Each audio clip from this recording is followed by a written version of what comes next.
Hello everyone, कैसे हैं आप सब। जल्दी से क्लास को ज्वाइन करें और फिर हम लोग आज के क्वेश्चंस लगाना शुरू करेंगे। आप सभी को पता है कि लेखपाल के पेपर में आपके ग्रामीण समाज से और वहाँ के विकास से क्वेश्चंस बहुत सारे आते हैं। हम रोजाना 10 क्वेश्चंस जो PYQs हैं वो लगा रहे हैं। आप सारे के सारे लोग जो इस बार UPSSC का कोई भी एग्जाम दे रहा है वो इन क्वेश्चंस को जरूर लगा ले। ठीक है, चलिए पहला क्वेश्चन लगाते हैं बिना कुछ देरी किए हुए। और जिन बच्चों ने अभी तक हमारा UPSSC का लेखपाल वाला बैच नहीं लिया है वो जल्दी से जल्दी एडमिशन लें। 9555-124-124 पे कॉल करके और अपने एडमिशन को सुनिश्चित करें, अपनी तैयारी को बढ़िया करें। ठीक है, फीस मात्र 999 रुपये है। अब यहां पर आप लोग कहेंगे कि भाई क्या सर PCS वाले बच्चों को भी देना चाहिए, क्या UPSC वालों को भी देना चाहिए। तो देखो भाई, जॉब किसी के लिए बुरी नहीं है। ठीक है, मैं ये नहीं कह रहा हूं कि आप अपनी तैयारी छोड़ के एकदम इस पर लग जाना, लेकिन हाँ PCS वाले बच्चे बहुत बढ़िया लेवल की तैयारी करके इस एग्ज़ाम को देते हैं। इसीलिए आपकी सारी फैकल्टी उसी लेवल की रखी गई है। क्यों? क्योंकि वहां से बिल्कुल सेम पैटर्न पे क्वेश्चन पूछा जाता है। अब स्टार्ट करें, आज का सेगमेंट शुरू करते हैं। पहला क्वेश्चन देखते हैं। पहला क्वेश्चन क्या कह रहा है उसको समझते हैं। पहला क्वेश्चन आपसे कह रहा है कि ग्रामीण भारत में प्रत्येक वर्ष कितने प्रतिशत टीवी सेटों की बिक्री होती है। अब यहां पर ये बहुत ही अलग तरीके का क्वेश्चन था कि भाई कितने टीवी सेट हैं जिनको वहां पे बेचा जाता है। तो ये एक आंकड़ा आया था क्योंकि शायद आपने जनगणना वाला टॉपिक पढ़ा होगा। जब आप जनगणना का टॉपिक पढ़ते हैं तो सेंसस में सीधा सीधा ये पूरा आंकड़ा रखा जाता है कि घर के अंदर कितनी वस्तुएं हैं। ये आपने देखा होगा कि घर के अंदर कितनी वस्तु हैं उनका भी पूरा ब्यौरा लिया जाता है। और जनगणना का पहला पार्ट यही होता है, पार्ट नंबर फर्स्ट यही होता है। दूसरे पार्ट में लोगों की गणना की जाती है। जब आप जनगणना को पढ़ेंगे तो यहां आपको सबसे पहले यह पता चलेगा कि जनगणना 2 फेज में होती है। पहला फेज आपका गणना नहीं होता है, उसमें लोगों की गणना नहीं होती है। उसमें पहले घर में क्या क्या चीजें हैं, क्या क्या वस्तु हैं, टीवी है, कितने क्या है, सारा वहां पे कैलकुलेट किया जाता है। समझ रहे हैं? तभी तो आय का पूरा लगेगा ना कि भाई इतनी आय है इनकी। बाद में दूसरे फेज में लोगों की गणना होती है। तो यहां पे टीवी सेटों का पूछ रहा था तो आपको यहां इस अगर आंकड़े के हिसाब से देखा जाए तो 44 है, आज की डेट में देखा जाए तो 50 हो जाएगा। ये पहले के आंकड़े के हिसाब से था और ये आज की कंडीशन के हिसाब से है। तो जिन बच्चों ने अभी आंसर बी ऑप्शन दिया है वो बिल्कुल सही है। जिन्होंने भी बी आंसर दिया है परफेक्टली करेक्ट आंसर है उनका। आगे चलते हैं अगले क्वेश्चन पर। अगला क्वेश्चन क्या कह रहा है भाई? दूसरा क्वेश्चन कह रहा है आपसे हरित क्रांति का लाभकारी वरदान किन विशेष फसलों को मिला था। तो आप सभी ने यहां पर एग्रीकल्चर के फील्ड में एक बहुत बड़ा रिवॉल्यूशन आया जिसे हमने हरित क्रांति कहा था। क्या कहा था भाई? हरित क्रांति कहा था। और हरित क्रांति के बारे में अगर मैं बताऊं आपको तो इसके जो मेन पितामह कहे जाते हैं, जो इसके फाउंडर कहे जाते हैं, उनका नाम था MS स्वामीनाथन। क्या नाम है भाई? MS स्वामीनाथन। क्लियर है ये बात? तो यहां पर इनका नाम तो याद रखिएगा ही रखिएगा। आपसे बोल रहा है सबसे ज्यादा फायदा किसको हुआ। तो जो बच्चे आंसर दे रहे हैं A ऑप्शन तो वो गलत हैं। जो ऑप्शन आंसर दे रहे हैं B गलत, D गलत। आंसर सही क्या हो जाएगा भाई? C हो जाएगा। और इसका सबसे ज्यादा जो फायदा उठा वो आपके वेस्टर्न यूपी, दूसरा पंजाब, हरियाणा, इस वाले जोन को दिखाई दिया। क्लियर है ये बात? ये वो एरिया थे जहां पर इसका सबसे ज्यादा फायदा मिला था। गेहूं और चावल की फसल सबसे ज्यादा यहां पे हुई थी। जो जिन्होंने C ऑप्शन दिया है वो बिल्कुल सही है, बहुत बढ़िया आंसर दे रहे हो आप सारे के सारे लोग, बहुत बढ़िया। अगले क्वेश्चन पे चलें सारे के सारे लोग। चलिए डी ऑप्शन पे चलते हैं, वो अपने थर्ड क्वेश्चन पे चलते हैं। ग्रामीण भारत में सर्प जो स्नेक होता है उसकी कौन सी प्रजाति अधिक संकटापन्न में है? अब यहां से रेड लिस्ट आपने सुनी होगी, रेड डाटा बुकलेट सुना है आपने, ये IUCN की लिस्ट आती है। यहां से एनवायरनमेंट आपको बहुत अच्छे से पढ़ना होगा। तो यहां पर आपके लिए 4 ऑप्शन है। पहला common krait, scaled viper, king cobra, russell viper. तो इसका सही आंसर हो जाएगा, सीधा याद कर लीजिएगा, रसेल वाइपर। कौन सा हो जाएगा भाई? Russell viper. यहां पर चारों ये सर्प की ही प्रजातियां हैं, लेकिन सबसे ज्यादा जो संकटाग्रस्त है वो कौन सी है? रसेल वाइपर है। याद रखिएगा, जिन्होंने आंसर दिया है डी ऑप्शन, बिल्कुल सही आंसर है डी आपका। अगले क्वेश्चन पे चलते हैं। अगला क्वेश्चन क्या कह रहा है उसको समझ लेते हैं। अगले क्वेश्चन की बात करते हैं। अंधिया और बटाई शब्दों का प्रयोग किस अभिप्राय से किया जाता है? आपको बताना है अंधिया और बटाई शब्दों का जो यूज किया जाता है वो किस अभिप्राय से किया जाता है, वो बताइए। तो ग्रामीण ऋण, कृषि कार्य बैठक, फसल की साझेदारी, या बी और सी दोनों? जल्दी से बताओ, जल्दी से। बहुत बढ़िया, बहुत ही बढ़िया, क्या बात है, मजा आ गया भाई। तो इसका सही आंसर क्या है? जो बच्चे डी दे रहे हैं, मतलब फसल की साझेदारी भी और कृषि कार्य की बैठक भी। तो यहां पर जब भी आप क्या करते हैं भाई, बंटवारे को लेकर कि भाई एक जमीन को बांट लो, बटाई पे ले लो कि भाई ये जमीन इसकी है, फसल कोई और करेगा, फिर बांट लेंगे, उसी के हिसाब से हम क्या कहते हैं, उसे हम बटाई कह देते हैं। कि फसल में जब बंटवारा कर लिया जाए कि भाई जमीन मैंने अपनी दे दी, बीज तुम ले आओ, जो फसल होगी उसे बांट लेंगे, क्योंकि मेरे पास बीज के पैसे नहीं है, तुम्हारे पास जमीन नहीं है, दोनों बांट के काम कर लेंगे।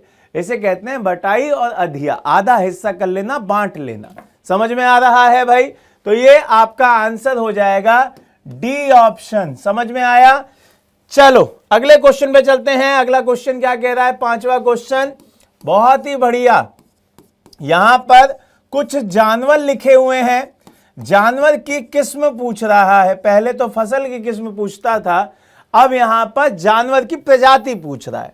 फसल की किस्म होती है, यहां पे प्रजाति होती है। क्या होती है भाई? प्रजाति। बताओ सिरांजी और बसरा किसकी प्रजाति हैं? पहला कबूतर, ऊंट, कछुआ, घोड़ा। जल्दी से बताओ।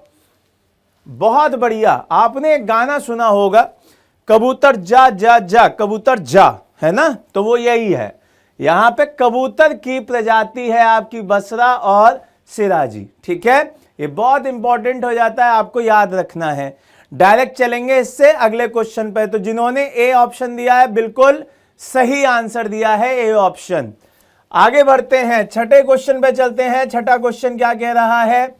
भारत में सर्वाधिक और सबसे महत्वपूर्ण मिट्टी समूह कौन सा दिखाई देता है? तो आपको पता है कि इंडिया के अंदर एक संस्था चलती है जिसका नाम है ICAR, Indian council for agriculture research, ICAR। उसने भारत में 8 प्रकार की क्या बताई हैं? मृदा बताई हैं। क्या बताई हैं भाई? 8 प्रकार की मृदा बताई हैं। और उसमें इन्होंने बताया है कि एक मिट्टी होती है जलोढ़, जो सबसे ज्यादा क्या होती है? उपजाऊ। इसी को एलुवियल कहते हैं। क्या कहते हैं? एलुवियल सॉइल कहते हैं। तो यही आपकी सबसे ज्यादा क्या हो जाती है? सबसे ज्यादा आपकी महत्वपूर्ण हो जाती है, और सबसे ज्यादा उपजाऊ भी एलुवियल सॉइल ही है। अगर मैं इसकी बात करूं, ये बनती कैसे है, फॉर्मेशन की अगर मैं बात करूं, तो फॉर्मेशन ध्यान रखना कि ये नदियों की वजह से बनती है, नदियों के अवसाद की वजह से बनती है। जो वो सेडिमेंट्स लेके आती है उसके कारण इसका निर्माण होता है। क्लियर हुई ये बात? तो सारे बच्चों का आंसर एकदम सही है, ए ऑप्शन बिल्कुल सही आंसर दे रहे हैं आप सारे के सारे लोग। बहुत बढ़िया बेटा, बहुत ही बढ़िया। जो बच्चे आपके ए ऑप्शन पे थे बिल्कुल सही, सी वाले गलत, आपका बी भी गलत, डी भी गलत। अगर मैं रैंक की बात करूं तो यहां पे ध्यान रखना, सबसे ज्यादा आपका एलुवियल सॉइल आता है, फिर उसके बाद आपका रेड सॉइल आता है, उसके बाद आपकी ब्लैक सॉइल आती है। पहला, दूसरा, तीसरा, इसी ऑर्डर में भारत में ये मिट्टियां मिलती हैं, इस बात को भी ध्यान रखना। 7वें क्वेश्चन की बात करते हैं। 7वां क्वेश्चन क्या कह रहा है? आंधी में हवा की गति कितनी होती है? अब आपने आंधी देखी होगी, जब मुंह ऐसे उड़ने लग जाए तब हो जाती है क्या? आंधी, है ना? वरना हवा तो हम लोग खूब मस्त एकदम सहते रहते हैं। तो आंधी में कितनी वो होती है स्पीड, ये पूछ रहा है। तो यहां पर जो आपको ध्यान रखना है वो है आपका 70 से ज्यादा, अप्रोक्स 77 के स्पीड के हिसाब से चल रहा होता है मसला। तो यहां पर आपको मील में बताना है। किस में बताना है? मील में बताना है। तो आंसर क्या हो जाएगा भाई? यहां पे आंसर हो जाएगा बी ऑप्शन। क्यों?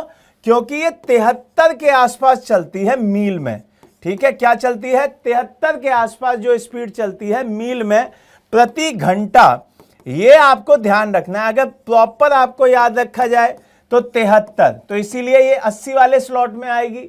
और अगर मैं बात करूं किलोमीटर के पर आवर के हिसाब से तो 118 किलोमीटर पर आवर के हिसाब से ये मानी जाती है। और अगर मैं समुद्री मील के हिसाब से बात करूं तो 64 समुद्री मील के हिसाब से चलती है ये। तो ये तीनों डाटा मैंने आपको बता दिया। ठीक है, तो ये बहुत इंपॉर्टेंट है आप सभी के लिए, अच्छे से इसको याद कर लो। आगे बढ़ते हैं अगले क्वेश्चन में। तो जिन्होंने आंसर अभी डी दिया था गलत है, सी दिया था गलत है, ए दिया था गलत है, बी ऑप्शन इसका सही आंसर माना है आयोग ने। अगला क्वेश्चन देखते हैं। 8वां क्वेश्चन हमारा बहुत इंपॉर्टेंट है भाई। भारत में ग्राम पंचायतों की संख्या कितनी है? ग्राम संख्या मैंने पिछली क्लास में बताई थी। ग्रामों की पंचायतों की संख्या कितनी है ये आपको क्या पता है?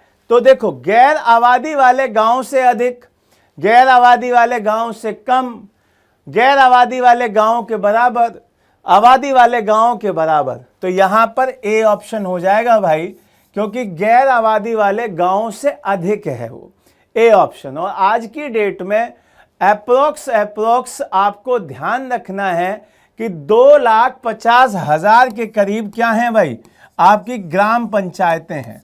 समझ में आ रहा है? इतनी हैं। तो ये डाटा याद कर लीजिए। तो जो बच्चे ए दे रहे थे बिल्कुल सही है। आ जाइए 9वें क्वेश्चन पे आ जाइए। आज का सेकंड लास्ट क्वेश्चन क्या बोल रहा है? गूटी का प्रयोग आमतौर पर किसके संवर्धन के लिए किया जाता है? गूटी का प्रयोग किसके संवर्धन के लिए किया जाता है? तो वही पूछ रहा है। आपने ये बहुत बार सुना होगा, लीची की खेती के लिए। किसके लिए भाई? लीची को जब आप बोते हैं, क्या करते हैं? बोते हैं।